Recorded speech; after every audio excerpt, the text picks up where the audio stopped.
The new numbers are intriguing. My wife has a sinus infection. And I got nothing for today's Unnamed Real Estate Podcast.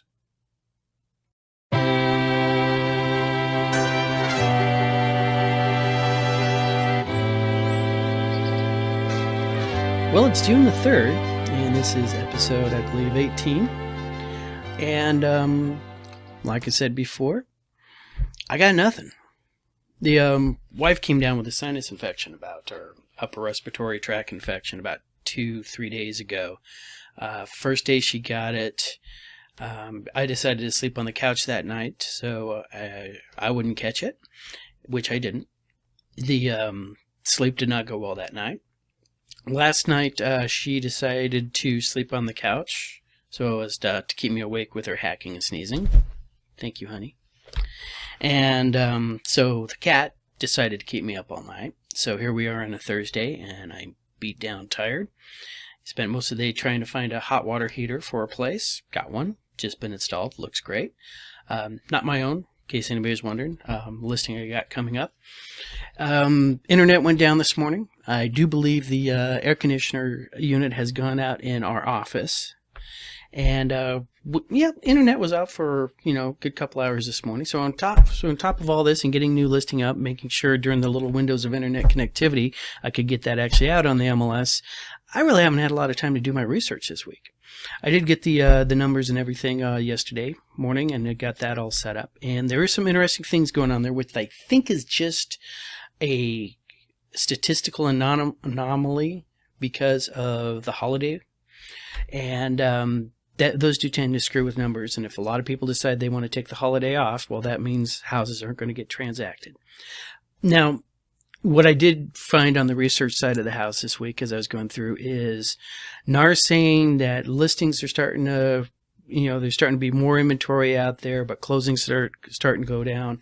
A whole bunch of doom and gloomers, those guys with the websites where they're talking doom and gloom and then trying to hawk you cryptocurrency or silver or gold. For some reason, every one of their articles ends, and that's why you should buy gold. Contact us at fill in the blank. Generally, I don't like getting all my information from these guys, but occasionally you need a heterodox view of what's going on to keep yourself straight. So the looking at the brief uptick that we had in interest rates, looks like we're talking a little bit of declining interest in getting mortgages. That's one of the things that we all watch is loan applications. Now, I have told you, other agents should be telling you, when you are ready and are thinking about buying the house, the first person you contact is a loan officer. All right, don't call a real estate agent, all right? And a real estate agent, if you do call them first, they will turn you over to one of their loan officers that they work with and trust. But you can find out things that you can fix relatively early and get yourself a better rate, get yourself more money for purchase if you talk to the loan officer first. And by saying that, I'm talking 6 months to a year before you're ready to go. All right, give them time to do the work, give your time stuff to get. So if you're in a lease right now, and let's say it's June 3rd, let's say your lease is up in September, now's the time to be talking to a loan officer, and you need to be moving very quickly. All right. But if you just signed a lease and you think this is the last place I'm going to rent, I'm going to buy after this, then now's definitely the time to be talking to a loan officer. And since we track mortgage applications as so we can see what's coming down the pipeline, more mortgage applications have slowed up. It's slowed up by a whole 4%. Now, people are really, really good in the world of taking any kind of downage, any kind of exchange, anything that's changed, and try to make it to be the worst ever. All right. If nothing has taught us over 2020, the numbers lie when liars speak. That's good. That should be a fortune cookie. So, with the article in question that I was watching, and I really wish I'd screen captured this chart he was using, because it's a traditional seasonal chart. There's ups and there's down, and we just happen to be at a down point in this random chart, all right, and now it's moving up, and he's pointing at that moving up. It's like, oh my God, here it comes, it's the end, the bubble is bursting. And he's completely disregarding the other 7 times in the previous point of that chart where it always bounces like that off the bottom, right? It's like a crankbait, boom, boom, boom. But this particular one, for no reason given whatsoever, this is the end. This is it. So a little bit of reading comprehension there for you.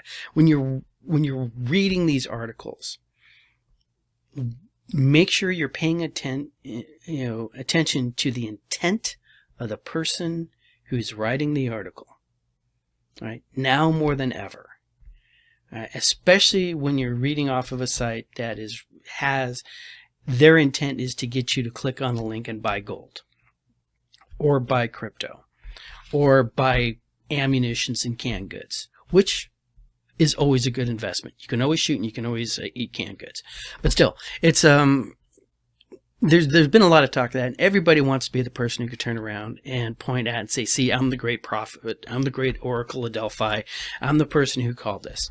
And Scott Adams, who does the Dilbert cartoons, pointed this out a couple years ago. I think it was in one of his books, that if you go out there and you just make prophecy, all right, in the course of a year, you say 6 things are going to happen, and then one thing does happen.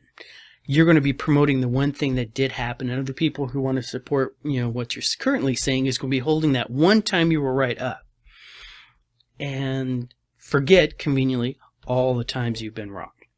So, and this includes when you pay attention to Ray. All my podcasts out there, there's been a couple changes. I came back the next week and say, whoa, remember what I said last week? Forget it. Right? Here's new data. Things change. So that being said, if you've been hearing any of this where the bubble is suddenly popping, if it's suddenly flipping on a dime, I told you last week, I'm going to tell you again, we're going to see it in the numbers, the real numbers, all right, a couple months before it actually does happen, all right, and I'll be yelling about it. Tina Tambor with Cromford Report is going to be yelling at you about it.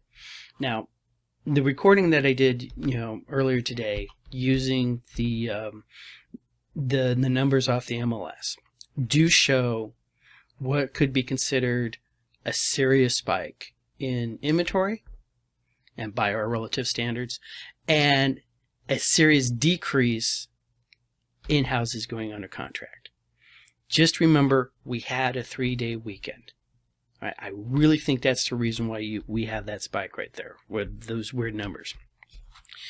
Because the one number I did not have to put on there, and I really wish I had, was the number of houses going on the market, not just active, but new listings, actually also went down.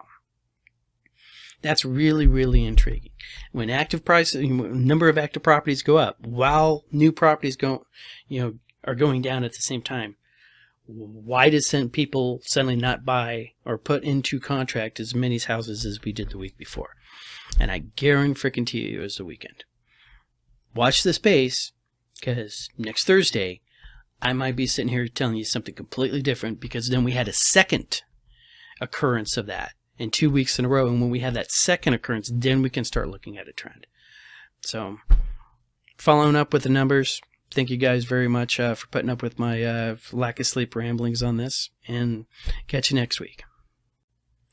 Now here's the numbers for June 2nd, 2021. Our actives this week were at 4,730, which is up 186 from the week before. Our pendings are at 1,791, which is down 215 from the week before. And our under contract looking for backups are at 1,175, down 99. And our contracts with the buyer's contingency are at 75, which is down 17. We had 2,886 closed last week, or 391 more than the week before. These numbers, as we look at closings, we know they always go up at the end of the month, and that's where we get to 391. What I find most interesting on this is that the actives jumped 186. While at the same time, pendings, under contracts looking for backups, and buyer contingencies all went down.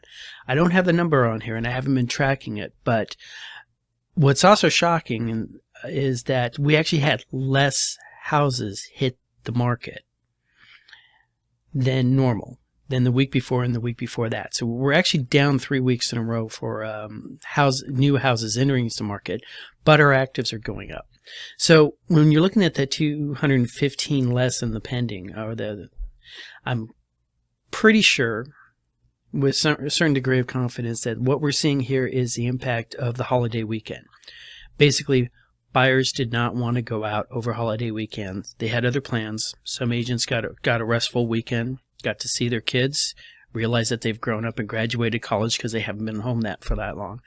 But we'll track this through next week. If we continue to see pendings go down and actives continue to decline, especially with reduced listing, that's going to show a drop of interest in housing right now. That could have been because just buyers getting concerned about the way things are going right now, interest rates going up, although interest rates did not go up last week. So we're going to be tracking these numbers really closely here. So tune in next week and we'll see what's going to be going on with that.